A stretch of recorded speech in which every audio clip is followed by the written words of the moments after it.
کہ دودھ دینے میں اس کی کوئی مثال نہیں۔ کریم الدین: حضور یہ سراسر جھوٹ ہے، ایسی بھینس تو میرے پاس تھی جو امیر علی کی بھینسوں سے زیادہ دودھ دیتی ہے، یہ مجھ سے اسے چھیننا چاہتا تھا، آخر میری بھینس چرا کر اس نے اپنے تھان پر باندھ لی۔ بادشاہ: کریم الدین یہ بتاؤ جب تمہاری بھینس چوری ہوئی اس وقت تم کہاں تھے؟ کریم الدین: حضور یہ رات کا واقعہ ہے، میں دن بھر کا تھکا ہارا سو رہا تھا، صبح جب بھینس کو چارہ ڈالنے کے لیے باڑے میں گیا تو اسے غائب پایا۔ بادشاہ: تمہارے پاس اس کا کوئی ثبوت ہے کہ وہ بھینس واقعی تمہاری ہے؟ کریم الدین: نہیں حضور، میرے پاس اس کا کوئی ثبوت نہیں، میں غریب آدمی ہوں، کوئی میرا ساتھ دینے کے لیے تیار نہیں۔ بادشاہ: ہو تو اکبر علی تم کریم الدین کے بارے میں کیا کہنا چاہتے ہو؟ اکبر علی: حضور والا میں ان کا پڑوسی ہوں، میں اچھی طرح جانتا ہوں کہ ان کے آنگن میں بندھی ہوئی بھینس انہی کی ہے، یہ کیسے ہو سکتا ہے کہ ایک امیر آدمی کی بھینس کم دودھ دے اور ایک غریب آدمی جس کے پاس چارے کے لیے پیسے بھی نہ ہو اس کی بھینس زیادہ دودھ دیتی ہو؟ من گڑت کہانیاں بنا کر دوسروں کا حق چھیننا کریم الدین کی پرانی عادت ہے۔ بادشاہ: تمہیں کیسے معلوم ہے کہ کریم الدین من گڑت کہانیاں بنا کر دوسروں کا حق چھینتا ہے؟ اکبر علی: حضور ایک ماہ قبل اس نے میری بکری پر بھی قبضہ کرنے کی ناکام کوشش کی تھی۔ کریم الدین بلند آواز میں: حضور گواہ جھوٹ بول رہا ہے، اسے تو میرے پڑوس میں آئے ہوئے مشکل سے 15 دن ہوئے ہیں۔ اکبر علی: عالم پناہ جھوٹ میں نہیں یہ بول رہا ہے، میں 15 برس سے وہاں رہ رہا ہوں۔ کریم الدین: یہ جھوٹ ہے، سراسر زیادتی اور ظلم ہے۔ بادشاہ کچھ سوچتے ہوئے: معاملہ کافی پیچیدہ ہے، اس کا حل ڈھونڈنے کے لیے یقیناً ہمیں کچھ وقت درکار ہے۔ وزیر اعظم اس مقدمے کے بارے میں آپ کی کیا رائے ہے؟ وزیر اعظم: حضور دونوں فریقوں کی باتیں سن کر مجھے کریم الدین پر شبہ ہو رہا ہے، یعنی شک ہو رہا ہے۔ بادشاہ حیرت سے: ہو کیسے؟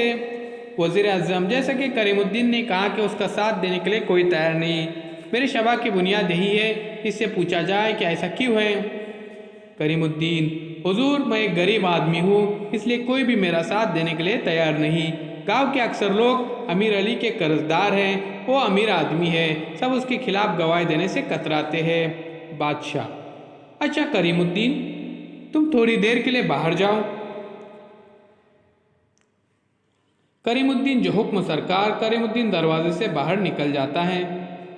بادشاہ: امیر علی تم کہتے ہو کہ تم نے وہ بھینس سال بھر پہلے خریدی ہے، بتاؤ تم نے کتنے میں خریدا تھا؟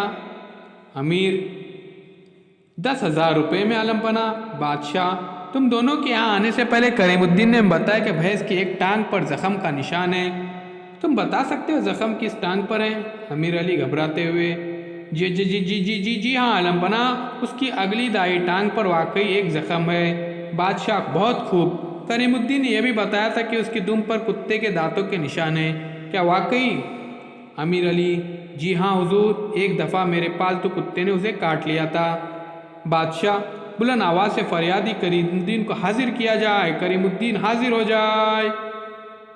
کریم الدین: کیا بھینس کی ٹانگ پر کوئی زخم ہے؟ بادشاہ پوچھتا ہے۔ کریم الدین: جی نہیں عالم پناہ، میں اس کی بڑی حفاظت کرتا ہوں۔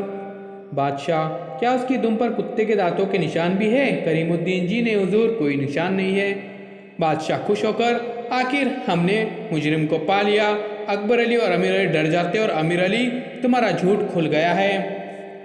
بادشاہ: بھینس کی دم پر کتے کے دانتوں کے نشانات ایک من گھڑت بات تھی، تم سے سچ اگلوانے کے لیے ہمیں یہ طریقہ اختیار کرنا پڑا، بڑی شرم کی بات ہے کہ اتنے خوشحال ہونے کے باوجود تم نے غریب آدمی پر ظلم کیا۔ ہمارا حکم ہے کہ امیر علی کے ساتھ اس کے جھوٹے گواہ کو بھی قید خانے میں ڈال دیا جائے اور کریم الدین کو اس کی بھینس کے علاوہ شاہی خزانے سے بھی کچھ مزید رقم دی جائے۔ اس طرح سے پیارے بچوں یہ پردہ گرتا ہے، ہمیشہ ہمیں دھیان میں رکھنا چاہیے، کبھی جھوٹ نہیں بولنا چاہیے۔